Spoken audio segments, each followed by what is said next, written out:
नमस्ते मित्रांनो, मागील भागात आपण काउन्सिलिंग करण्याच्या अनुषंगाने जे वेगवेगळे स्किल आपण बघत होतो त्यात कम्युनिकेशन स्किलचा अभ्यास आपण मागच्या भागात केला होता।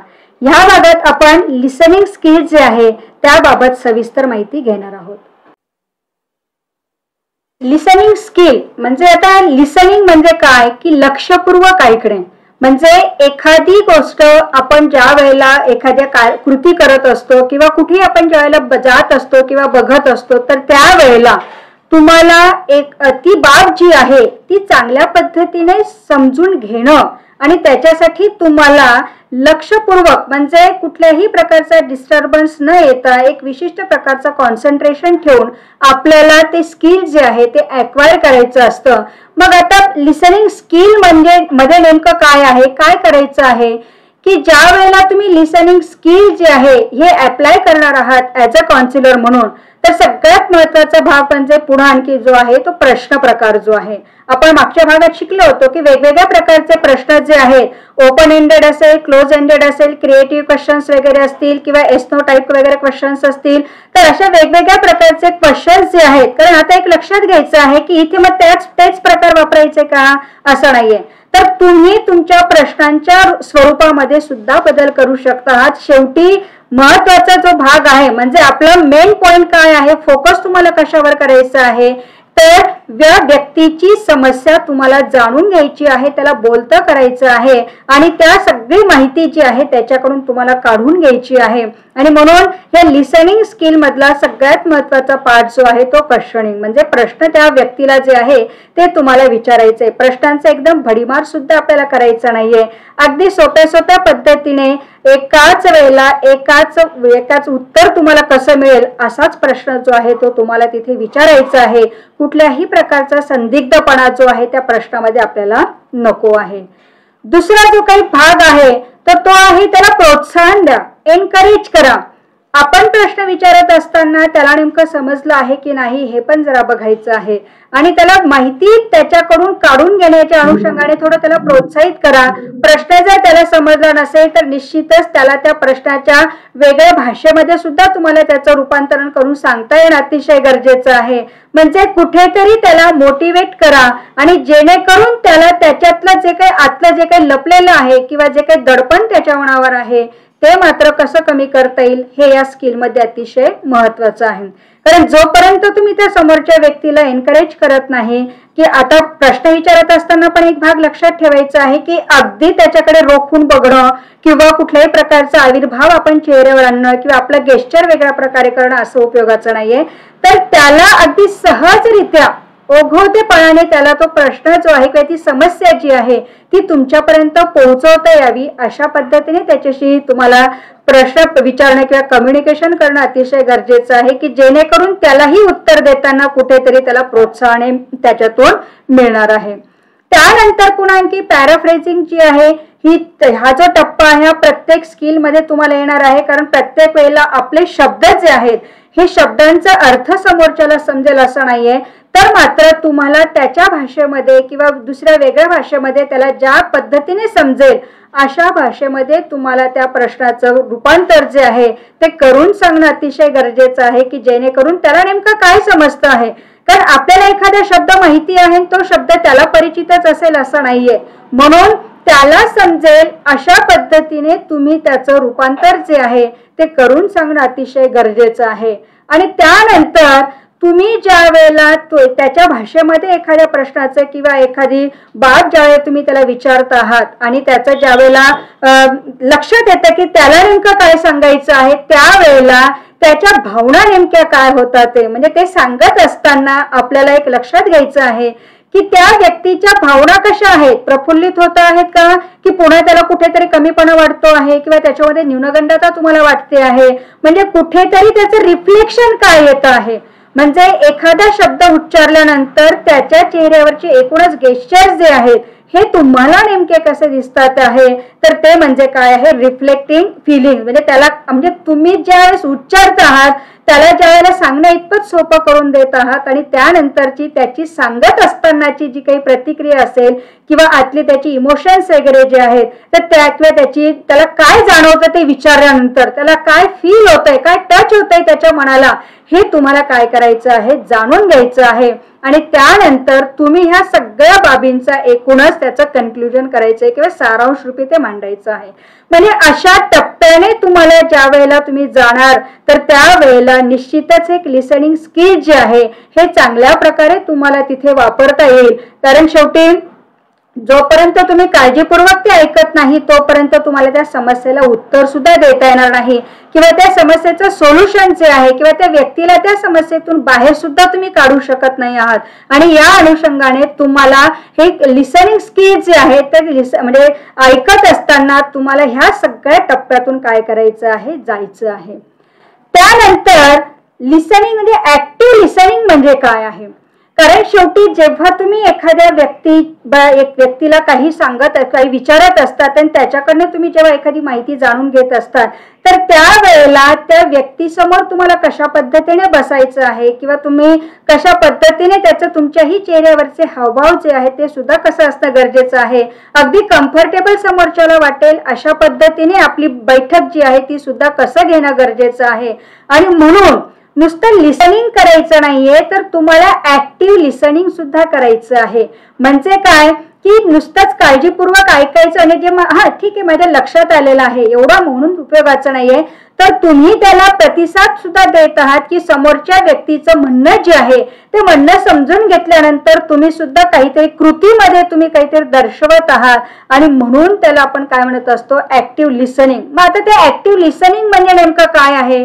कारण ज्या वेळेला आता मी जी माहिती तुम्हाला सांगते आहे तर ती कदाचित काही लोक फक्त ऐकत असतील, ठीक आहे काहीतरी कानावर चाललेलं आहे, परंतु काही विद्यार्थी जे आहेत ते मात्र अगदी मन लावून ऐकत असतील की निश्चित प्रत्येक शब्दाचा उच्चार कशा पद्धतीने केला जातो आहे किंवा त्याचा अर्थ नेमका काय समजून सांगितला जातो आहे, कुठल्या प्रकारचे उदाहरण तिथे दिले जात आहे, असं काही जण त्या पद्धतीने ते ऐकत असतील म्हणजे ऍक्टिव्ह लिसनिंग ते करत असतील. आणि काही विद्यार्थी मात्र फक्त हिअरिंग फक्त ऐकतात, काहीतरी कानावर जाते आपलं बाकीचं दुसरंही काम चाललेलं आहे आणि मग आपण फक्त ते काय करतो आहे, ऐकतो आहे.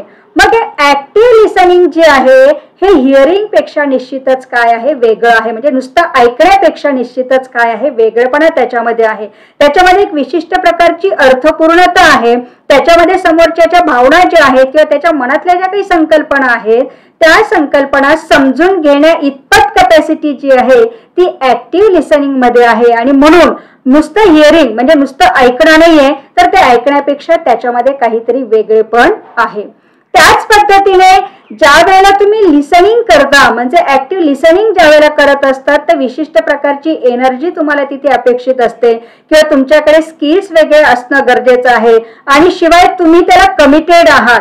तो जो काही व्यक्ती तुम्हाला प्रत्यय देत असतो किंवा ते जे काही तुम्हाला माहिती देत असतो तर त्याला त्याला त्याच्यातून बाहेर काढण्याचं कमिटमेंट तुम्ही त्याला देत असतात. इतक्या सक्रिय पद्धतीने तुम्ही त्या समोरच्या व्यक्तीचं म्हणणं जे आहे ते ऐकून घेत असतात. का नुसतं ऐकायला जायचं, आता बघा तुमच्या कानावर बऱ्याचशा गोष्टी येत असतात. एखादं गाणं तुम्हाला ऐकायला येत असेल, रस्त्याने चाललेलं एखादं म्हणजे मोटरसायकल असेल किंवा वाहन वगैरे असेल त्याचा पण आवाज तुम्ही ऐकता आहात, एखादं कुत्रं भुंकत आहे त्याचा पण तुम्ही आवाज ऐकता आहात, शेजारी कोणी काही गप्पा मारत असेल तर त्याचाही तुम्ही ऐकता आहात. म्हणजे कानावर पडतं आहे, ऐकता आहात. पण ऍक्टिव्ह लिसनिंग करत असताना तुम्हाला कुठेतरी स्वतःला काय करायचं असतं, एक विशिष्ट दिशा द्यायची असते. त्याच्याकडे तुमचा रोख असणं अतिशय गरजेचं आहे आणि माइंड कॉन्सन्ट्रेशन इथे अतिशय महत्वाचं आहे. मग ज्या वेळेला तुम्ही एखाद्याची बाब ऐकून घेण्यासाठी ज्यावेळेस तुम्ही सक्रिय होत असतात तर निश्चितच तुमच्यामध्ये सुद्धा तेवढी शक्ती असणं गरजेचं आहे. तुम्हाला सुद्धा ते ऐकण्यासाठी म्हणजे लिसन करण्यासाठी किंवा एक लक्षपूर्वक ऐकण्याच्या अनुषंगाने ज्या काही बाबी तुम्हाला आवश्यक आहे त्या अतिशय महत्वाच्या आहेत, ते तुम्हाला ॲक्वायर करणं गरजेचं आहे. आणि म्हणून नुसतं हिअरिंग करत असताना जेवढं कष्ट तुम्हाला घ्यावे लागत नाही त्याच्या कैक पटीने कष्ट हे लिसनिंग करताना तुम्हाला घ्यायचे असतात. आणि म्हणून हे हिअरिंग पेक्षा काय आहे, वेगळं आहे. शिवाय सगळ्यात महत्वाचा जो भाग आहे की तुम्ही त्या समोरच्या व्यक्तीला जे आहे की असं जाणीव करून देत आहात की त्याला तुम्ही एक्नॉलेज करत आहात, तो जो काही म्हणतो आहे किंवा जे काही सांगतो आहे तर त्याची तुम्ही कुठेतरी दखल सुद्धा घेत आहात आणि त्याला सांगण्यासाठी अजून एम्पॉवर करत आहात. निश्चितच तुझ्यामध्ये गट्स आहेत, तू हे करू शकतो आहेस, तू सांगू शकतो आहेस, अजून मला सांग ना काय तुला असं जाणवतं आहे, काय तुझ्या मनामध्ये अशा प्रकारची भीती आहे. तर हे सांगत असताना त्याच्यामध्ये तुम्ही कुठेतरी त्याला एम्पॉवर पण करत आहात, त्याला सक्षम सुद्धा करत आहात. इतकी ताकद जी आहे ही त्या ऍक्टिव्ह लिसनिंग मध्ये आहे आणि म्हणून हे स्किल जे आहे अतिशय महत्वाचं आहे. आणि काउन्सिलर म्हटल्यानंतर आपल्याला ह्या सगळ्या बाबी ज्या आहेत त्या अतिशय महत्वाच्या आहेत. कारण जोपर्यंत तुम्ही समोरच्याचं व्यवस्थितशीर ऐकून घेत नाही तोपर्यंत तुम्हाला वेगवेगळे विकल्प त्याच्या समोर देता येणार नाही, वेगवेगळ्या उदाहरणाद्वारे त्याला स्पष्ट करून सांगता येणार नाही किंवा अजून त्याला वेगळे मार्ग दाखवता येणार नाही की जेणेकरून त्याच्यातून त्याला तुम्हाला जे बाहेर काढायचं आहे तर ते बाहेर काढण्याच्या अनुषंगाने हे ऍक्टिव्ह लिसनिंग अतिशय महत्वाचं आहे. आता पुन्हा लिसनिंग आणि हिअरिंग हे जे काही दोन भाग जे आहेत, आता मगाशीच तुम्हाला सांगितलं की लिसनिंग करत असताना तुम्हाला निश्चितच थोडेसे कष्ट घ्यावे लागतात आहे आणि ज्या वेळेला तुम्ही नुसतं ऐकता आहात तर त्यावेळेला फक्त एक नैसर्गिकरित्या तुम्ही काय करत असतात, कुठेतरी प्रतिसाद देत असतात, एस्तो म्हणत असतात. आपणही बऱ्याच वेळेला बघा की तुम्ही जर एखाद्या वेळेला एखादं काम करत असाल, लिखाणाचं असेल किंवा कोणी मोबाईल वगैरे जर बघत असेल तर मात्र अचानक कोणाचा कॉल वगैरे जर आला तर आपण त्याच्याशी बोलतो आहोत, पण खाली मात्र आपण आपलं पण वेगळ्या पद्धतीने काम चाललेलं जे काही आहे तर ते सुद्धा आपण कंटिन्यू करतो आहे. तो फक्त काय जे बोलतो आहे ते फक्त आपल्या कानावर येतं, आपण एस्तो काहीतरी स्वरूपात त्याला उत्तर जे आहे ते आपण देण्याचा प्रयत्न करत असतो. म्हणजे एक नॅचरल प्रक्रिया आहे, एक शारीरिक आपण त्याला म्हणूया आणि थोडी निष्क्रियता पण आहे. म्हणजे खूप काही चांगलं म्हणजे आपण म्हणूया की खूप सपोर्टिव्ह आपण किंवा अगदी पॉझिटिव्ह रित्या घेऊनच ते आपण ऐकत असतो असं नाहीये. तर काहीतरी आता बोलतो आहे म्हणून आपण काही उत्तर त्याला फक्त देण्याचा प्रयत्न करतो आहे. म्हणजे इथे कुठेतरी निष्क्रियतेचा भाग जो आहे हा जरा जास्त प्रमाणात असतो. मात्र ज्या वेळेला तुम्ही लिसनिंग करत असता तर त्यावेळेला तुमची शारीरिक असेल, मानसिक असेल, भावनिक असेल, ह्या सगळ्या बाबी ज्या आहेत त्या एकवटल्या जाऊन कुठेतरी तुम्हाला त्याच्यामध्ये सहभाग नोंदवावा लागतो आणि ही प्रक्रिया जी आहे ही अतिशय ऍक्टिव्हली घ्यावी लागते किंवा करावी लागते. म्हणजे इथे तुम्हाला सांगावं लागत नाहीये, कारण जर तुम्ही वरवरच्या गोष्टी जर ऐकल्या तर निश्चितच आपली सुद्धा दिशाभूल होऊ शकते आहे किंवा आपणही एखाद्या समोरच्याला चांगला मार्ग आपण दाखवू शकणार नाही. पण मात्र तीच जर बाब तुम्ही जर चांगल्या पद्धतीने ऐकून घेण्याचा जर प्रयत्न केला तर निश्चितच तुम्हालाही त्याचा फायदा होतो आहे आणि समोरच्याही व्यक्तीला आपल्याला काहीतरी दिल्याचं एक मानसिक समाधानही मिळत असतं. म्हणून या दोघांमधला शॉर्टला बेसिक फरक जो आहे तो असा आहे की ज्या वेळेला म्हणजे तुम्ही ऐकत असतात तर अगदी ऍक्सिडेंटल आपण म्हणूया की अगदी कळत न कळत कानावर जे काही येतं आहे त्या पद्धतीने, पण मात्र लिसनिंग जे आहे ते फोकस्ड असतं. कुठला तरी एक विशिष्ट प्रकारचा दृष्टिकोन त्याच्यामध्ये असतो किंवा एखादं केंद्रीकरण तुम्हाला करायचं असतं, नेमकं काय म्हटलं जातं आहे हे समजून घेण्याचा प्रयत्न केलेला असतो आणि म्हणून लिसनिंग जे आहे ही एक फोकस प्रोसेस आहे असं आपण त्याला म्हणतो आहोत. शिवाय हिअरिंग जी आहे ती इनव्हॉलंटरी आहे. इनव्हॉलंटरी म्हणजेच काय की तुमच्या इच्छा असो नसो, म्हणजे जे काही कानावर येत आहे त्या पद्धतीने, पण मात्र लिसनिंग जे आहे व्हॉलेंटरी तुम्हाला म्हणजे आपल्याला आतूनच ते द्यावं लागतं आहे. आतूनच त्या सगळ्या बाबी ज्या आहेत ह्या समोरच्या पर्यंत प्रोव्हाइड करायच्या असतात किंवा समोरचा जी व्यक्ती काय सांगतो आहे ते तुम्ही काय करत असतात, तुमच्या इच्छेने तुमच्या मनाने तुम्हाला काय करायचे असते, ऐकायचे असते. हिअरिंग जे आहे हे पुन्हा एफर्टलेस आहे, म्हणजे याच्यासाठी खूप काही कष्ट घ्यावे लागत नाहीये, कारण जे काही येत आहे ते कानावर येत आहे. 4-5 वेगवेगळ्या प्रकारचे आवाज आपल्या कानावर येतात आहे. कधी गाण्याचा आवाज येतो, कधी रस्त्यावर चालणाऱ्यांचा आवाज येतो, कधी गप्पांचा आवाज येतो, कधी एखाद्या म्हणजे भोंग्याचा वगैरे आवाज येतो, काही येत असेल. म्हणजे काय की हिअरिंगला खास असं काही एफर्ट द्यावे लागत नाही. ती नॅचरल प्रोसेस असल्यामुळे आपल्या कानावर जेवढं काही येत असतं ते आपण ऐकत असतो. पण मात्र लिसनिंग जे आहे ते इंटेन्शनल असतं. कुठेतरी तुम्हाला एक विशिष्ट पॉइंटवर तिथे यायचं असतं, त्याला तुम्हाला तुमचं मन एकाग्र करावं लागतं. त्या तो भाषा जी असेल किंवा तो शब्द जो असेल किंवा त्या समोरच्याची समस्या जी असेल ती तुम्हाला कुठेतरी म्हणजे समजून घ्यायची असते आणि त्याच्याकडे विशिष्ट प्रकारचं इंटेन्शन तुम्हाला देणं गरजेचं आहे. आतूनच ह्या सगळ्या बाबी ज्या आहेत ते देणं गरजेचं आहे. म्हणजे कम्युनिकेशन करत असताना ऍक्टिव्ह लिसनिंग जे आहे किंवा लिसनिंगची प्रोसेस आहे ही किती महत्वाची आहे तुमच्या लक्षात येईल. कारण जोपर्यंत तुम्ही ह्या सगळ्या बाबी स्वतः ऍक्वायर करत नाही तोपर्यंत तुम्हाला प्रत्यक्ष त्याची अंमलबजावणी करता येणार नाही. कारण ह्या सगळ्या शिकून म्हणजे आत्मसात करण्याच्या बाबी आहेत, हे थिअरॉटिकल मांडण्याच्या बोलण्याच्या बाबी नाही आहेत. तर ह्या सगळ्या तुम्हाला तुमच्यामध्ये इन्कल्केट कराव्या लागणार आहेत. कारण कॉन्सिलर जो आहे हा कॉन्सिलर जो आहे की सगळ्या त्याला चारही बाजूंनी म्हणजे चारही नुसतं समोर बघूनच त्याला चालायचं नाहीये, तर त्याला चारही दिशांना लक्ष केंद्रित करून त्याला सगळ्या बाबी ज्या आहेत त्या स्वतःमध्ये एकवटायच्या आहेत आणि त्या अनुषंगाने तशा प्रकारचं कौशल्य आत्मसात करून समोरच्या व्यक्तीचं म्हणणं जे आहे ते त्याला काय करायचं आहे, ऐकून घ्यायचं आहे. पण नुसतं ऐकणं नाहीये तर लक्षपूर्वक त्याला ते ऐकायचं आहे. मग आता लिसनिंग हा जो काही शब्द आहे तर त्याच्यामध्येच त्याची प्रक्रिया जी आहे ती दडलेली आहे. तर नेमकी ही प्रक्रिया कशी चालते आहे लिसनिंगची, तर L for look interested get interested. म्हणजे काय की समोरच्या व्यक्तीकडे असेल, समोरच्या बाबीकडे असेल किंवा एखाद्या परिस्थितीकडे असेल किंवा एखाद्या समस्येकडे असेल तर तुम्ही एक स्वतः स्वारस्य म्हणजे आतून आनंद घेऊन त्याच्याकडे बघायचं आहे आणि त्या गोष्टीचा आनंद सुद्धा तुम्हाला मिळवायचा आहे. म्हणजे समजा की ज्या व्यक्तीला तुम्ही काउन्सिलिंग करत आहात त्या व्यक्तीची समस्या ऐकून घेत असताना सुद्धा तुम्हाला कुठेतरी एक विशिष्ट प्रकारचा भाव जो आहे चेहऱ्यावर तुम्हाला आणून देणं अतिशय गरजेचं आहे. नाहीतर मग तो बिचारा सांगतो आहे तुम्ही आपलं काहीतरी खाली तरी नोटिंग करतात आहात किंवा इकडे तिकडे त्याच्या घराकडे किंवा त्याच्याकडे न बघता तुम्ही इकडे तिकडे कुठेतरी बघतात, असं काहीतरी जर गेस्चर दिलं तर मात्र समोरच्यालाही सांगण्यामध्ये आनंद वाटत नाही आणि आपल्यालाही ते ऐकून घेण्यात आनंद वाटत नाही. म्हणून लिसनिंग प्रोसेस जी आहे ही आनंद देत समोरच्याला पण द्यायचा आहे आणि तो जो काही सांगतो आहे त्याचा पण आनंद आपल्याला काय करायचा आहे, घ्यायचा आहे. I for involve yourself by responding. तुम्ही त्या समोरच्या व्यक्तीला असं तुम्ही निर्देशित करा की तुम्ही प्रतिसाद त्याला देत आहात, असं मात्र तुम्ही काय करा ते जाणीव त्याला करून द्या. नाही तर काय होतं आहे की तो त्याचं फक्त म्हणणं सांगतो आहे आणि आपण मात्र काही करणं प्रतिसाद देत नाही, असं कुठेतरी वाटायला लागलं किंवा समोरचाही तुम्हाला पाहिजे तशी माहिती तुमच्यापर्यंत देणार नाही. म्हणून तुम्ही त्याच्यामध्ये काय व्हायचंय, इन्व्हॉल्व व्हायचं आहे आणि त्याच्या प्रतिसादाला तुम्हाला सुद्धा काय द्यायचं आहे, विशिष्ट प्रकारचा प्रतिसाद द्यायचा आहे. मग एस नो असेल किंवा आपण म्हणतो किंवा मान वगैरे हलवणं असेल किंवा अशा प्रकारचे गेस्चर जे आहे ते तुम्हाला द्यायचं आहे. तर ते कुठेतरी तुम्ही सुद्धा लक्षपूर्वक ऐकतात आणि तो सुद्धा लक्षपूर्वक सांगतो आहे हे मात्र प्रक्रिया याच्यामध्ये तुमच्या लक्षात येते आहे. S for stay on target.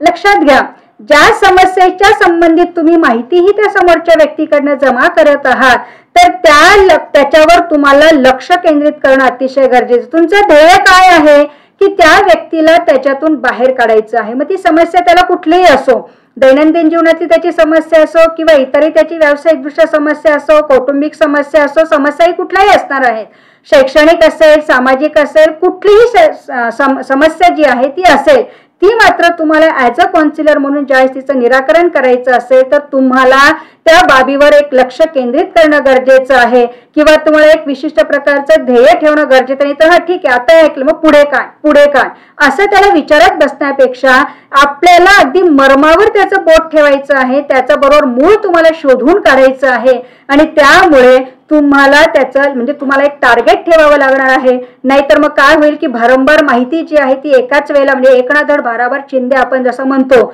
मग एकही धड आपल्याला माहिती त्याची नोंद करता येणार नाही किंवा त्याच्यावर त्याला सोल्युशन देता येणार नाहीये.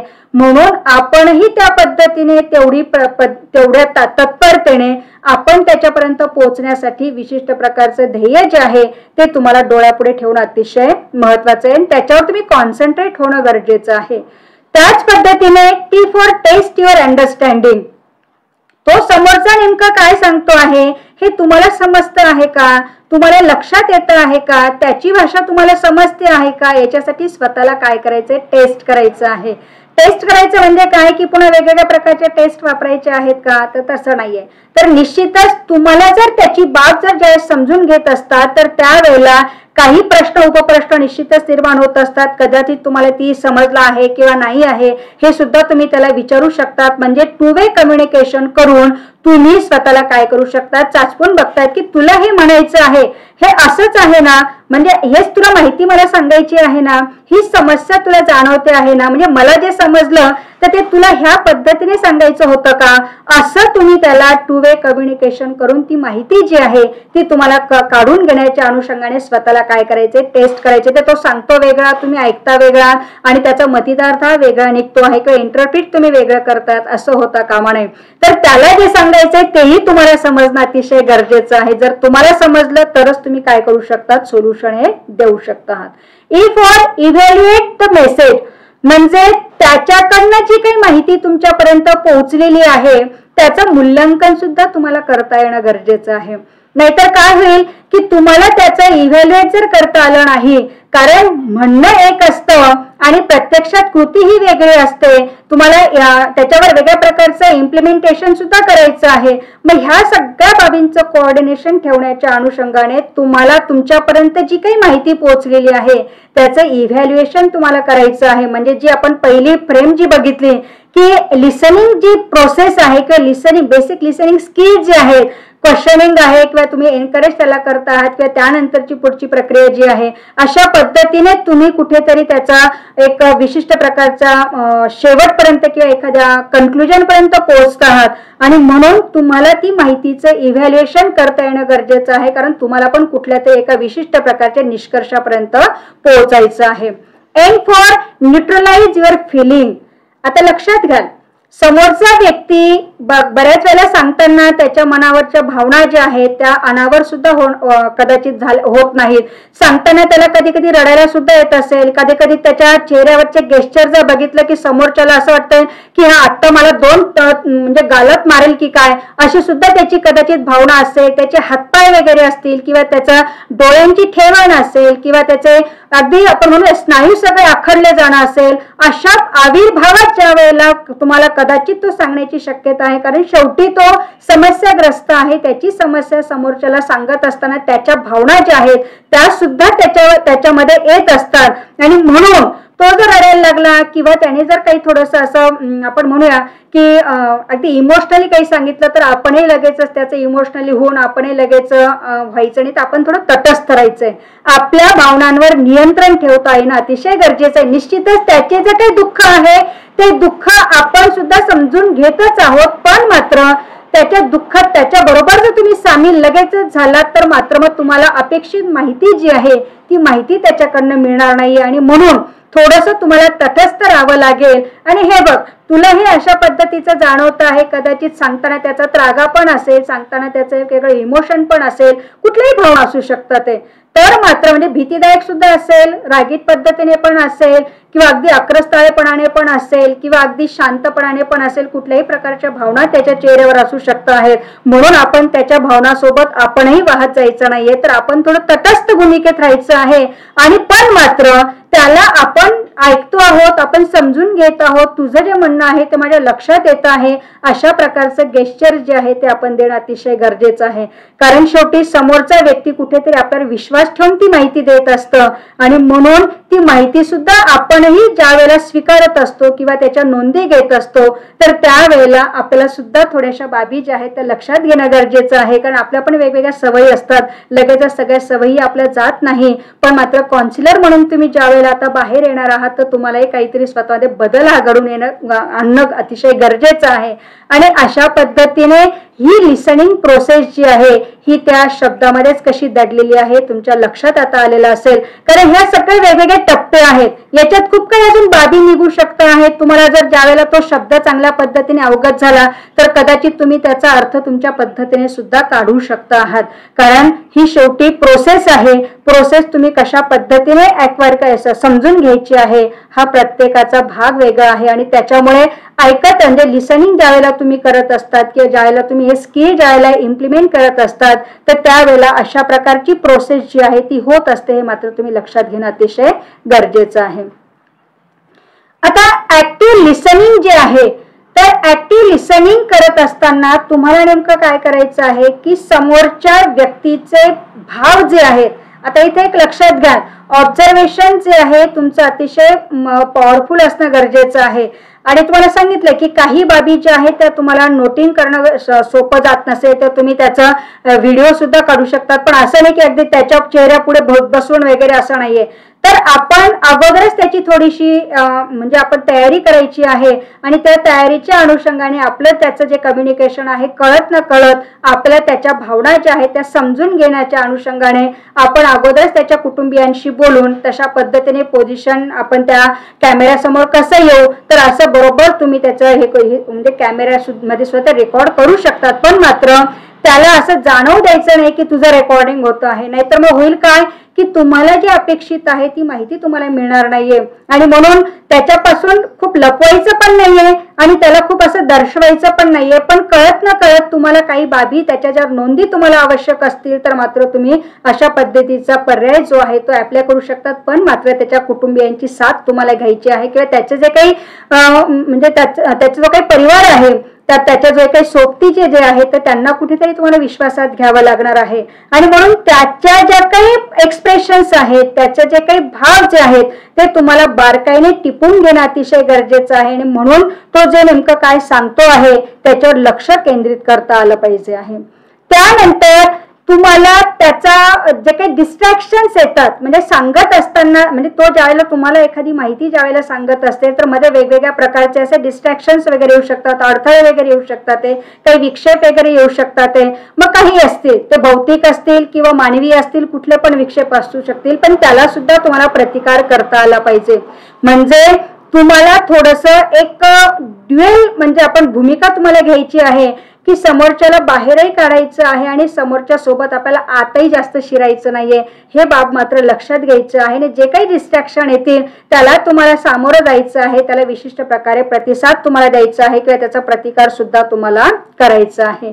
त्यानंतर ती व्यक्ती ज्या वेळेला तुम्हाला माहिती सांगत आहे तर त्याच्या आवाजाच्या टोनकडे मात्र निश्चित लक्ष द्या की तो त्याचा भाव काय आहे. म्हणजे चेहऱ्यावरचं गेस्चर तर दिसतच आहे, पण तो ज्या वेळेला तो शब्द उच्चारतो आहे किंवा ती समस्या तुमच्यापर्यंत पोहोचवण्याचा प्रयत्न करत असतो तर त्यावेळेला त्याचा आवाजाचा टोन जो आहे तो कसा आहे तो जर तुम्हाला लक्षात आला तर निश्चितच मग त्याच्यामधल्या जे काही समस्या आहे तर किती खोलपर्यंत शिरलेली आहे किंवा आतपर्यंत ती दडलेली आहे आणि हे तुम्हाला त्याच्या आवाजावरून निश्चितच लक्षात येईल. तो अगदी सहजपणे ओघवतेपणाने तुमच्या पुढे सादर होतो आहे का की अजून काही जरा असं आवाजामध्ये भारदस्तपणा आणून म्हणजे किंवा एखाद्या शब्दावर तो विशिष्ट प्रकारचा जोर देतो आहे किंवा काही जर त्याच्या मनातल्या भावना किंवा त्याला जर ते आवडत नसेल तर तो कशा पद्धतीने तो प्रतिपादित करतो आहे.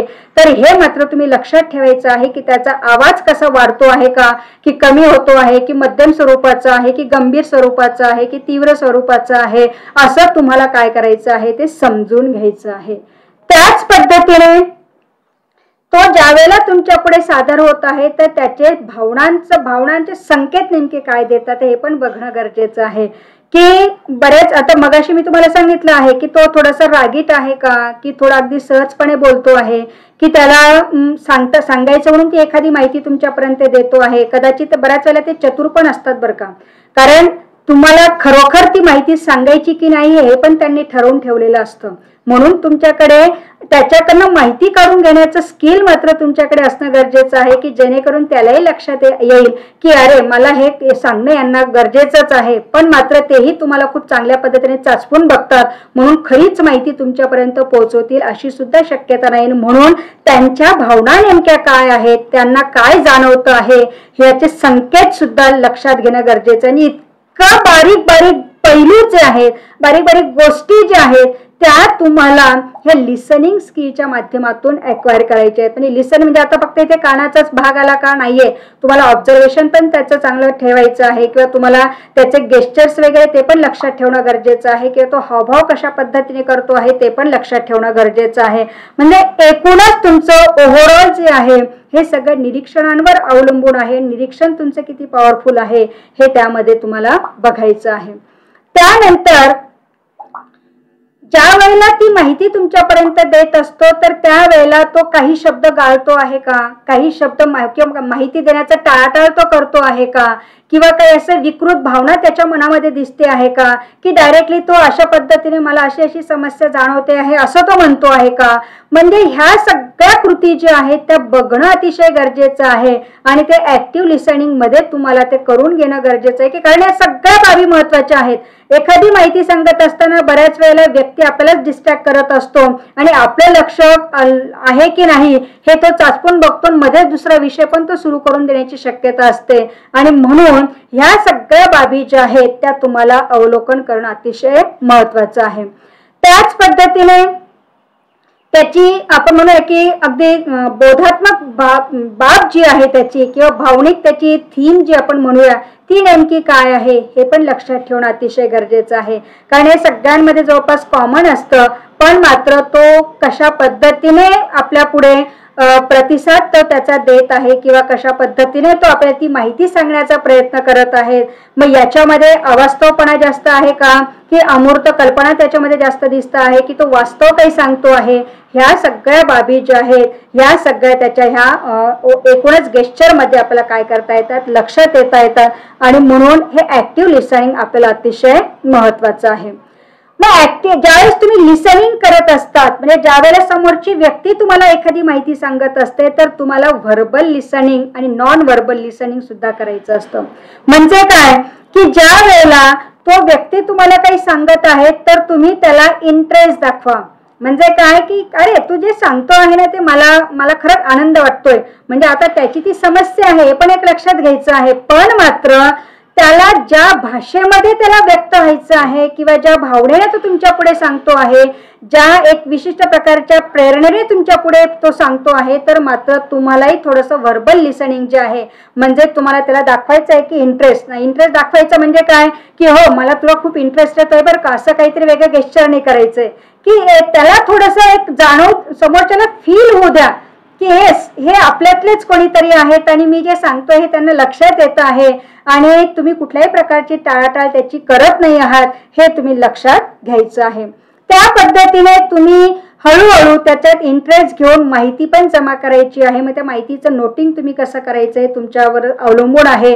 तर तुम्ही लगेच त्याच्या समोरच तुम्ही घेत आहात की तुम्ही आता मी तुम्हाला सांगितले की सगळ्याच गोष्टी तुमच्या लक्षात राहणार नाहीयेत, म्हणून तुम्हाला हे ऑडिओ व्हिज्युअल रेकॉर्डिंग जे आहे तुम्हाला अतिशय महत्वाचं ठरणार आहे. आणि म्हणून त्याच्या समोर बसलेलं असताना तुमच्या हातात कागद पेन तर असणारच आहे, जी काही नोटिंग करण्याचे जी काही आहे ते तुमच्याकडे साधनं तर असणारच आहेत. म्हणून तुम्हाला एखादी बात जर अशी ठळकपणे वाटली तर तो शब्द म्हणा किंवा ती भावना म्हणा किंवा तो प्रसंग असेल तर तो थोडक्यात तुम्ही काय करू शकतात, नोटिंग करून ठेवू शकतात. म्हणजे अगदी कळत न कळत तो आपल्या सांगण्यामध्ये गुंग आहे आणि आपण मग आपल्या पद्धतीने ती माहिती जी आहे आपल्याकडे साठवणूक करण्याची पद्धत जी आहे ती आपण करायची आहे. त्यानंतर समोरच्याला वारंवार तुम्ही काय करायचं आहे, प्रोत्साहन द्यायचंय. तो कुठे थांबतो आहे का, घाबरतो आहे का, त्याच्या मनामध्ये कुठेतरी भीती आहे का, तो स्पष्टपणे व्यक्त होत नाहीये का, की मधूनच काहीतरी चुकीची माहिती तो आपल्यापर्यंत प्रोव्हाइड करतो आहे का.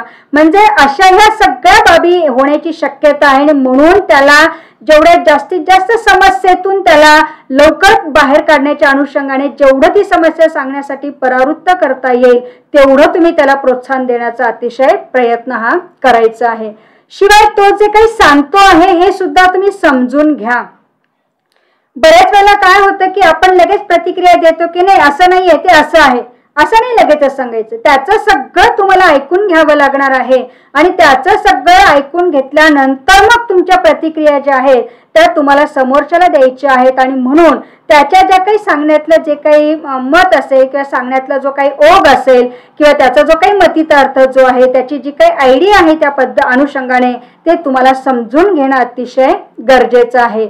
शिवाय जर समजा एखादी बाब तुम्हाला समजली नाही तर त्याला विनंती पण करा की मला जरा स्पष्ट करून सांगतोस का तुला नेमकं काय म्हणायचं आहे ते, किंवा हे तुला म्हणजे मला ते लक्षातच येत नाही की तू जे सांगतो आहे ते किंवा सांगते आहे ते, पण थोडं स्पष्टीकरण जर दिलं तर बरं होईल.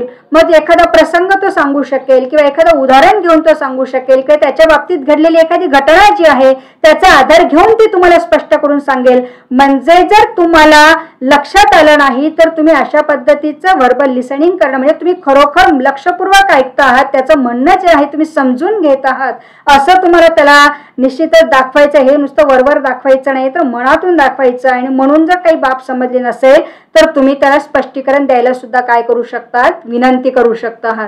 त्यानंतर मग तुमच्याकडे आलेली जी काही माहिती जी आहे त्या माहितीवर तुम्हाला काय करता येईल, ऍक्शन घेता येईल आणि विशिष्ट प्रकारचा उपचार जो आहे तो तुम्हाला काय करता येईल, त्या अनुषंगाने त्याला देता येईल. म्हणजे अशा प्रकारे तुम्हाला व्हर्बल लिसनिंग जे आहे ते तुम्हाला करायचं आहे. आता नॉन व्हर्बल लिसनिंग म्हणजे काय, की इथे शब्द नाहीयेत, तिथे तुम्हाला काय आहे की त्याच्याशी कुठेतरी कम्युनिकेशन करायचं आहे, समजलं नाही समजलं जे काही आहे त्या पद्धतीने प्रोत्साहन करायचं आहे, त्याला एखाद दोन प्रश्न विचारायचे आहेत किंवा एखाद दोन त्याला उदाहरणं विचारायची आहेत. अशा पद्धतीने तुम्हाला नॉन व्हर्बल लिसनिंगचा सुद्धा आधार घ्यावा लागणार आहे. म्हणजे काय की तो जे काही सांगतो आहे तर त्याच्या नजरेत नजर कुठेतरी तुम्हाला मिळवायची नाही. तर तो सांगतो आहे तुम्ही इकडे तिकडे बघतात असं पण करायचं नाही. तर मग काय होईल की त्याचा तुमच्याबद्दलचा जो काही विश्वास आहे तो विश्वास सुद्धा कमी होण्याची शक्यता आहे. आणि जी खरोखर प्रॉपर माहिती तुमच्यापर्यंत येणं गरजेचं आहे ती सुद्धा माहिती येण्याची शक्यता नाकारता येत नाहीये. आणि म्हणून तो ज्या वेळेला ती व्यक्ती तुमच्या पुढे काही माहिती देत असेल किंवा त्याची समस्या व्यक्त करत असते तर तुम्हाला एक नॉन व्हर्बल लिसनिंग कशा पद्धतीने करायचंय ते त्याच्या डोळ्यात म्हणजे अगदी रोखून पण बघायचं नाहीये किंवा आपण लक्ष पण इकडे तिकडे करायचं असं पण नाहीये. पण किमान ते जे काही बोलतो आहे तर त्याच्या किमान नजरेला नजर मिळवण्याची ताकद जी आहे ती पण आपल्यामध्ये असणं गरजेचं आहे.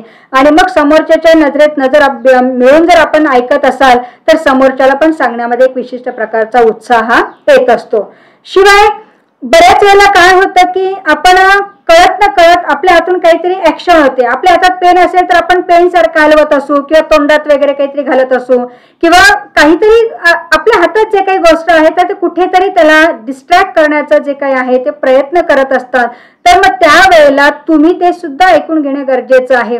कारण ही अशी विचलित करणारी जी हालचाल जी आहे ती त्याच्याकडून पण होऊ शकते आहे किंवा तुमच्याकडून पण होऊ शकते आहे. पण मात्र याच्यातून सुद्धा तुम्ही काहीतरी एक प्रेरणादायी त्याच्या पुढे सादर करत आहात किंवा त्याच्याकडनं माहिती काढून घेत आहात. म्हणजे हे मात्र समोरच्याला लक्षात येईल अशा प्रकारची हालचाल सुद्धा तुम्हाला करता येणं गरजेचं आहे. अगदीच अशी पण कृती तुम्ही करू नका की समोरच्याला काहीतरी असं वाटेल की माझं सांगताना काहीतरी चुकतं आहे की काय, असं पण त्याला जाणवायला नको. आणि म्हणून थोडंसं त्याला कुठेतरी बाजूला येण्याच्या अनुषंगाने, कारण बऱ्याच वेळेला काय होतं की तो भावनेच्या आहारी जर जाणार असेल, भावनांमध्ये गुंतून जर तुमच्यापर्यंत माहिती देत असेल तर मात्र त्याला कुठेतरी तुम्हाला त्याच्यातून परावृत्त करायचंय, बाजूला आणायचं आहे. आणि मग त्याला विषयांतर करण्यासाठी, कारण इथं तुम्ही आता नॉन व्हर्बल म्हणजे गेस्चर त्याला देत आहात तर तुम्हाला काही सांगताही येत नाही, पण तुम्ही किदम्यान काहीतरी त्याची अशा प्रकारची कृती करा, एखादी हालचाल वगैरे करा की जेणेकरून तो त्या भावनेत आहारी न जाता तो लगेचच मेन मुद्द्यावर तुमच्याशी बोलण्यासाठी तो काय राहील, तत्पर राहील. त्याच पद्धतीने थोडंसं बोलताना थोडंसं पुढे झुकून ऐकण्याचा प्रयत्न करा. अगदी ताठ मानेने बसायचं आणि मागे टेकून कसं तरी बसायचं असं नाहीये. तुम्हाला आपण बसण्याची पोझिशन सुद्धा कशी असणं गरजेचं हे सुद्धा आपण सांगितलेलं आहे. मग आपण अगदी पुढे झुकून, म्हणजे त्यालाही वाटलं पाहिजे की खरोखर मला जे सांगायचं आहे ते यांच्यापर्यंत पोहोचतं आहे, इतक्या तत्परतेने तुम्हाला काय करायचं आहे ते ऐकून घ्यायचं आहे. महत्वाचं आहे. तुमची जी काही मुद्रा आहे, मुद्रा म्हणजे काय की तुमची बसण्याची जी काही पद्धत आहे, एकूणच तुमचं जे काही ओव्हरऑल सिटिंग पोझिशन जी आहे तर ती थोडीशी अशी दिलखुलास असणं गरजेचं आहे. नाही तर तुम्ही अगदी अंग चोरून बसलेला आहात किंवा कुठेतरी म्हणजे आपण म्हणूया की समोरच्याचा स्पर्श पण आपल्याला व्हायला नको अशा पद्धतीने तुम्ही बसण्याची कृती जर केली तर निश्चितच त्या समोरच्या व्यक्तीलाही कुठेतरी ऑकवर्ड फील होतं आहे आणि आपण समोर बसलेलो आहे आणि म्हणून यांना सुद्धा काहीतरी असं म्हणजे विसंगत काही वाटतं आहे का, किंवा आपण त्यांच्याशी ज्या पद्धतीने कम्युनिकेट करत आहोत तर ते कुठेतरी चुकीचं आहे का, असं समोरच्याला जाणवण्याची शक्यता असते. आणि म्हणून आपलं सुद्धा एकूणच पोस्चर जे आहे ते खुलं असणं गरजेचं. खुलं म्हणजे की तुम्ही अगदी दिलखुलासपणे त्याच्या पुढे सादर होणं गरजेचं आहे. तुमची तशी पद्धतीने म्हणजे पोस्चर तुमचं असणं अतिशय महत्वाचं आहे. त्याच पद्धतीने मध्ये जर काही इंटरप्शन आले तर तुम्ही थोडंसं एक ठीक आहे ओके असं आपण म्हणूया, म्हणजे त्याच्यासाठी सुद्धा वेगळे शब्द वापरण्याची गरज नाहीये. तर ते बोलत असताना म्हणजे जसं आता तुम्हाला लक्षात आलं की ज्या वेळेला मी आता तुम्हाला काही माहिती सांगते आहे तर मध्ये तुम्हाला कुठेतरी आवाज येत नाहीये तर किमान तुम्ही मला जे काही सांगितलेलं आहे त्या पद्धतीने इथे मात्र काही त्याला सांगत असताना किंवा त्या तुमच्या दोघांमधलं ज्या वेळेला कम्युनिकेशन होत असेल तर त्यावेळेला काही व्यत्यय येण्याची शक्यता असते आणि मग त्या व्यत्ययाला मग आपण असं थोडंसं गेस्चर पण करणं गरजेचं आहे की ओके ठीक आहे, थोडंसं नॉडिंग पण करा, थोडंसं मान वगैरे थोडीशी हलवा, थोडंसं डोळ्यांची लकब जी आहे ती सुद्धा तुम्हाला त्या पद्धतीने ठेवणं गरजेचं आहे. म्हणजे ठीक आहे ओके अशा पद्धतीचं गेस्चर त्याला देणं गरजेचं आहे की अशा प्रकारचे अडथळे जे आहे ते येत असतात आणि अडथळ्यांना आपल्याला पार करायचं आहे, तू कंटिन्यू कर तुझं जे काही म्हणणं असेल ते. तर अशा पद्धतीने तुम्हाला नॉन व्हर्बल लिसनिंग हे करायचं आहे. त्याच पद्धतीने चेहऱ्यावर असे तुम्ही पण संकेत दाखवणं गरजेचं आहे की थोडं हास्य पण ठेवा, अगदी रागीट पद्धतीने त्याच्याकडे बघू नका किंवा तुमच्या चेहऱ्यावरचे म्हणजे अगदी भाव पण काहीच नाहीये असं पण भाव शून्य पण तुम्ही दाखवू नका. तर मात्र तुम्हाला सुद्धा तुमच्या चेहऱ्यावर तेवढी प्रसन्नता दाखवणं गरजेचं आहे, कारण जोपर्यंत तुम्ही प्रसन्न चित्ताने त्याच्या पुढे सादर होणार नाहीत तोपर्यंत माहिती सांगण्यासाठी सुद्धा किंवा त्याला जे काही म्हणायचं असेल ते तो चांगल्या दिलखुलासपणे तुमच्या पुढे मांडू शकणार नाहीयेत. आणि म्हणून त्याचे जे काही शब्द असतील त्या शब्दांना विशिष्ट प्रकारचे प्रोत्साहन देण्याच्या अनुषंगाने चेहऱ्यावर तसे भाव देणं गरजेचं आहे, तसे संकेत सुद्धा तुम्हाला देणं अतिशय गरजेचं आहे. आणि म्हणून हे लिसनिंग म्हणजे ऍक्टिव्ह लिसनिंग जे आहे तर हे करत असताना 4 बाबी ज्या आहेत ह्या महत्वाच्या आहेत, कारण शेवटी लक्षपूर्वक ऐकत असताना तुम्हाला ज्या महत्वाच्या कृती ज्या आहेत त्या करणं गरजेचं आहे. तर ते म्हणजे अटेंडिंग आहे, म्हणजे काय उपस्थिती, की तुम्ही आपण म्हणतो की शरीराने तुम्ही तिथे प्रेझेंट आहात पण मनाने दुसरीकडे आहात असं नाहीये. तुमचं शारीरिक आणि मानसिक दोन्ही प्रेझेंटेशन जे आहेत म्हणजे उपस्थिती जी आहे ती तिथे असणं गरजेचं आहे, कारण समोरच्याला तुम्ही एक जागरूक पद्धतीने की मी खरोखर तुझं जे काही म्हणणं आहे ते ऐकून घेतो आहे, त्याच्यात आनंद मला घेतो आहे किंवा त्याला सांगण्यासाठी तुम्ही प्रोत्साहन देत आहात, अशा प्रकारच्या कृती ज्या आहेत ह्या ऍक्टिव्ह लिसनिंग मध्ये असतात. त्याच पद्धतीने पॅराफ्रेझिंग मध्ये पुन्हा त्याला आपल्याला काही समजलं नाही, त्याला काही समजलं नाही तर तुम्ही त्याचं रूपांतर करून सांगू शकतात किंवा त्यालाही तुम्ही विनंती करू शकता की मला हे समजलं नाही तर हे तुम्हाला सांग बरं काय आहे ते. पुन्हा रिफ्लेक्शन ऑफ फिलिंग आपण मगाशीच बघितलं आणि समरायझिंग म्हणजे काय सारांश. म्हणजे 4 प्रकारच्या बाबी ज्या आहेत ह्या ऍक्टिव्ह लिसनिंग मध्ये असतातच. मित्रांनो आता उपस्थिती सुद्धा दर्शवायची म्हणजे काय आहे की ज्यावेळेला तुम्ही त्याच्या समोर सादर होत आहात तर तुम्हाला समोरच्या व्यक्तीला जे आहे ते चांगल्या पद्धतीने निरीक्षणाद्वारे तुम्ही काय करतात समजून घेत आहात. एक विशिष्ट प्रकारची आरामदायी तुमची पोझिशन असते किंवा त्याच्या भावना ज्या आहेत त्या मुक्तपणे व्यक्त करण्यासाठी तुम्ही त्याला कुठेतरी प्रोत्साहित करत आहात. शिवाय त्याचा आपल्यावर कुठेतरी विश्वास जो आहे तो विश्वास संपादन करण्याचा प्रयत्न तुम्ही करत असतात, कारण शेवटी तो त्याचं म्हणणं जे आहे भले तुम्हाला पटो ना पटो, तुम्हाला तुमच्या मनाला आवडो ना आवडो त्याच्याशी आपल्याला काहीच देणं घेणं नसतं, पण समोरच्याला त्याला कुठेतरी प्रोत्साहित करून त्याला बाहेर काढायचं असतं. म्हणून उपस्थिती दर्शवताना या बाबी लक्षात ठेवणं गरजेचं आहे आणि तुमची तिथे रोल जो आहे तो रोल जो आहे अतिशय महत्वाचा आहे आणि तो ऍक्टिव्ह रोल तुम्हाला ठेवावा लागतो. आणि म्हणून अटेंडिंग म्हणजे उपस्थिती ज्यावेळेला तुमची दर्शविली जाते तर त्यावेळेला ह्या बाबी लक्षात ठेवणं अतिशय गरजेचं आहे. आता ज्यावेळेला तुम्ही पॅराफ्रेझिंग करत असतात म्हणजे एखादा शब्द कळला नाही तर वेगळ्या शब्दामध्ये ज्यावेळेस त्याचा अनुवाद तुम्ही करत असतात तर त्यावेळेला समोरच्या व्यक्तीकडून तुम्ही तसं व्हेरीफाय पण करून घ्या की तुम्ही जे काही वक्तव्य करत आहात किंवा तो जे काही वक्तव्य करत आहेत तर दोघांना एकमेकांमध्ये काहीतरी अंडरस्टँडिंग आहे, त्याचं स्टेटमेंट जे आहे ते स्टेटमेंट तुम्हाला चांगल्या पद्धतीने समजलेलं आहे हे मात्र तुम्हाला काय करायचंय तिथे तुम्हाला दाखवू शकतात. शिवाय काही इश्यू असेल, एखादा काही प्रश्न असेल किंवा एखादा काही मुद्दा वगैरे जर असेल तर त्या मुद्द्यावर तुम्हाला काय करायचं आहे प्रकाश झोत टाकायचा आहे, त्याच्यावर लक्ष केंद्रित करायचं आहे. तो मुद्दा ठळकपणे तुम्हाला काय करायचं आहे त्याला जाणून द्यायचं आहे. म्हणजे हे मला हे अशा पद्धतीने नाही बरं, अजून तुझं काही वेगळं मत आहे का त्याच्याबद्दल, अशा पद्धतीने एखाद्या मुद्द्यावर तुम्हाला काय करायचं आहे लक्ष केंद्रित करायचं आहे किंवा त्याच्यावर प्रकाश झोत हा टाकायचा आहे.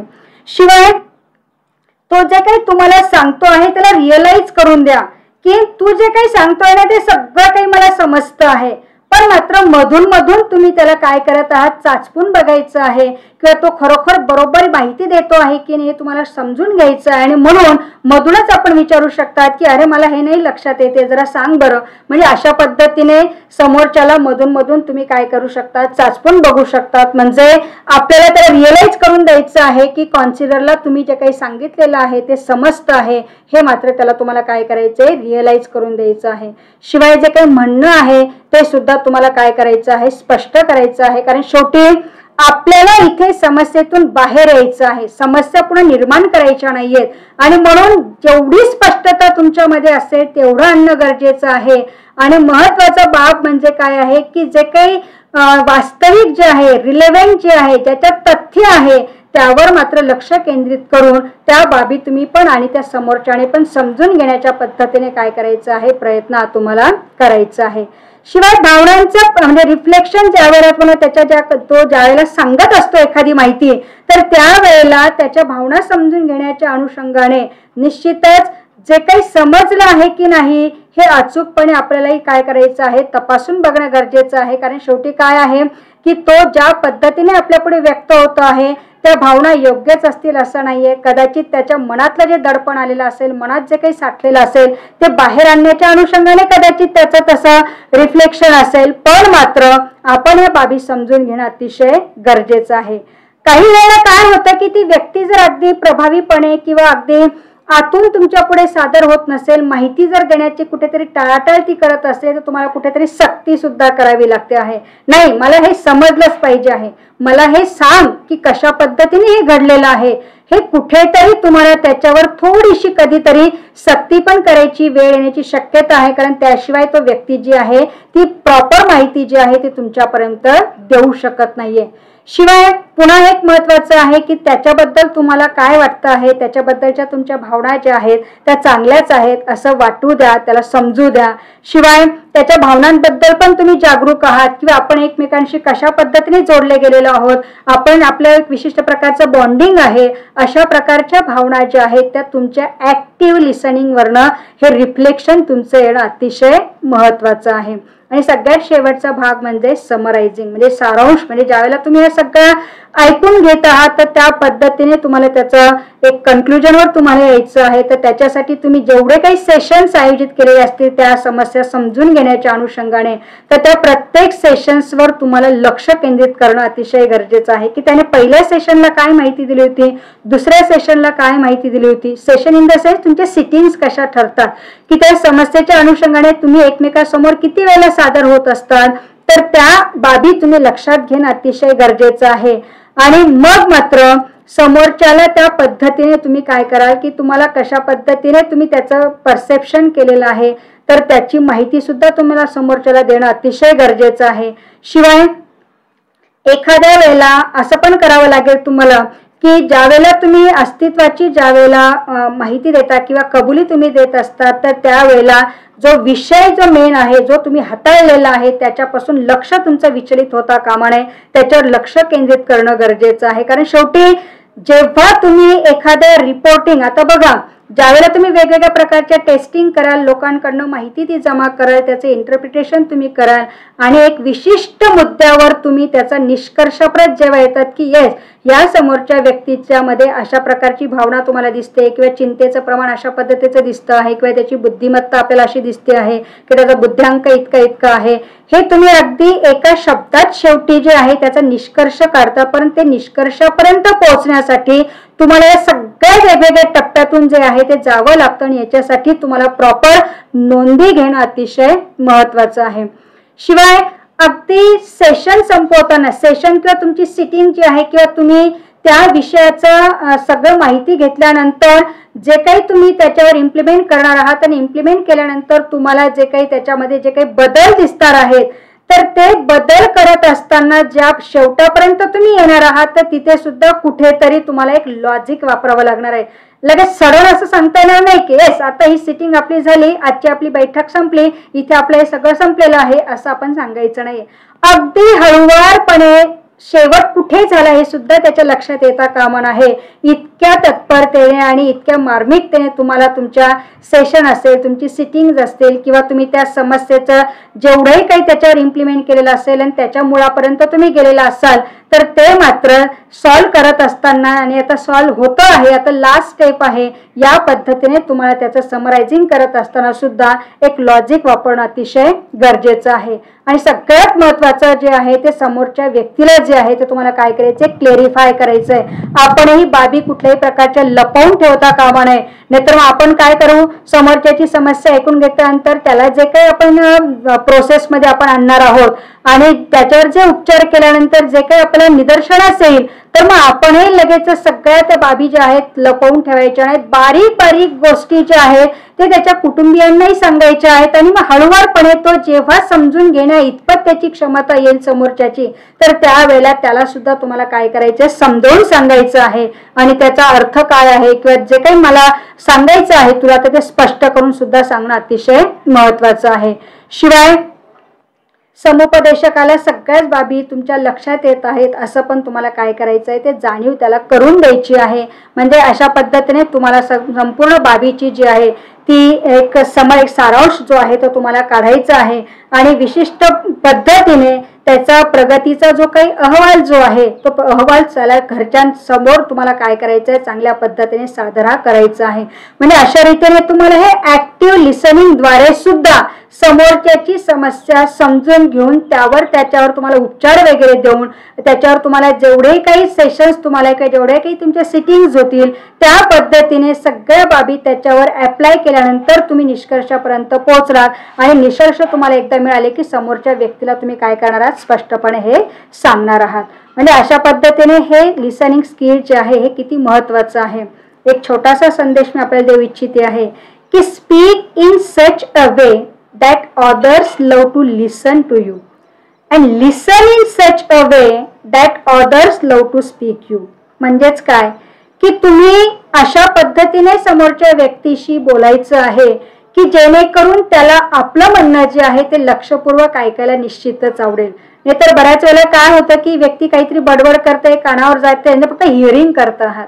पण मात्र आपलं बोलणं जर तेवढं प्रभावी असेल तर समोरच्याला निश्चितच लक्षपूर्वक ऐकायला ते भाग पडतं आणि अशा प्रकारे समोरच्याचं पण ऐका, लक्षपूर्वक ऐका, तर ते इतरांना आपल्याशी सुद्धा बोलायला आवडेल. म्हणजे काय, म्हणजे ज्या वेळेला एखादा माहिती ज्या वेळेला समोरचा व्यक्ती जे आहे ते तुमच्या पुढे मांडत असतो आणि मांडत असताना तुम्ही जर काही स्वारस्य दाखवलं नाही, तुम्ही जर तेवढे रस त्याच्यामध्ये दाखवला नाही, इंटरेस्ट त्याच्यामध्ये जर तुम्ही दाखवला नाही, तर समोरच्यालाही ते ऐकायला आवडणार नाही आणि समोरच्याचं पण तुम्ही चांगल्या पद्धतीने केव्हा लक्षपूर्वक ऐकू शकाल जर त्याचं बोलण्याचा प्रभावीपणा असेल किंवा त्याची मांडण्याची शैली जी असेल ती जर चांगल्या पद्धतीची असेल किंवा आपल्याला समजण्या इतपत, आपल्याला अवगत करण्या इतपत किंवा आपल्याला मनाला रुचेल इतपत जर असेल तर निश्चितच आपण सुद्धा ही प्रक्रिया जी आहे ती लक्षपूर्वक ऐकू शकतो. म्हणजे बोलण्यासाठी सुद्धा लक्षपूर्वक लिसनिंग अतिशय म्हणजे लिसनिंग स्किल जे आहे ते अतिशय महत्त्वाचं आहे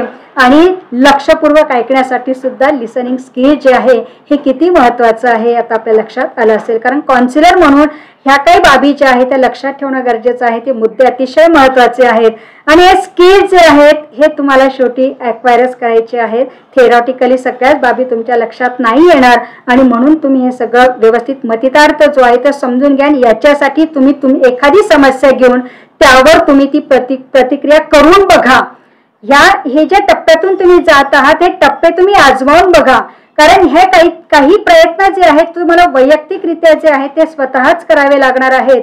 कारण ज्यावेळेला एखादी समस्या तुमच्या पुढे येणार आहे, एखाद्या व्यक्तीला तुम्हाला काउन्सिलिंग ज्यावेळेस द्यायचं असेल तर मग याची कुठेतरी म्हणजे आपण म्हणूया सराव जर तुमच्यामध्ये जर नसेल तर मात्र तुम्हाला पण कुठेतरी तिथे समोरच्या व्यक्तीला माहिती देत असताना म्हणजे ऑकवर्ड फील होईल किंवा तुम्हाला तेवढं मन मोकळेपणाने त्याच्याशी बोलता येणार नाही किंवा त्याच्याशी तेवढं बंध त्याच्यामध्ये तेवढं किंवा त्याचं बॉन्डिंग जे आहे ते तेवढं पक्क तुम्हाला ठेवता येणार नाही. म्हणून ह्या सगळ्या बाबींचा तुम्हाला सराव करायचा आहे. सगळे स्किल तुम्ही स्वतःवर अप्लाय करून बघा, छोटी छोटी समस्या घेऊन बघा आणि त्या पद्धतीने तुम्ही ती समस्या मार्गी लावा. म्हणजे निश्चितच तुमच्या लक्षात येईल की समोरच्याने जर मला असं विचारलं तर मी त्याला काय प्रतिक्रिया देणार आहे, त्याने जर मला अशा प्रकारचा प्रश्न केला तर मग मी त्याच्यावर कशा पद्धतीने उत्तर द्यायचं आहे. किंवा समोरच्याने जर टाळाटाळ करण्याचा प्रयत्न केला तर मी त्याला ते टाळाटाळ करण्यापासून परावृत्त कसं करू शकेल आणि सक्रिय सहभाग त्याने कसा नोंदवायचा आहे याच्यासाठी मी त्याला एनकरेज कसं करेल, ह्या सगळ्या बाबींचं टॅकलिंग जे आहे याचा सगळा सराव जो आहे हा तुम्हाला स्वतः काय करायचा आहे, आजमावून बघायचा आहे, करून बघायचं आहे. अशा रीतीने मित्रांनो आज आपण लिसनिंग स्किल जे आहे हे कशा पद्धतीने तुम्हाला इम्प्लिमेंट करायचं आहे किंवा कशा पद्धतीने तुमच्यामध्ये ॲक्वायर करायचं आहे याबाबत सविस्तर माहिती घेण्याचा आपण प्रयत्न केलेला आहे. कारण समोरचा क्लायंट कसा असेल, त्याची समस्या ही नेमकी कशी असेल, त्या अनुषंगाने त्याची जी समस्या आहे ते तुम्हाला लक्षपूर्वक ऐकून घेण्याच्या अनुषंगाने स्किल किती महत्त्वाचं आहे याबाबत आपण थोडक्यात दृष्टिक्षेप टाकण्याचा प्रयत्न केलेला आहे. पुढील भागात आपण वेगळ्या दुसऱ्या स्किल बद्दल अभ्यास करणार आहोत. तोपर्यंत धन्यवाद.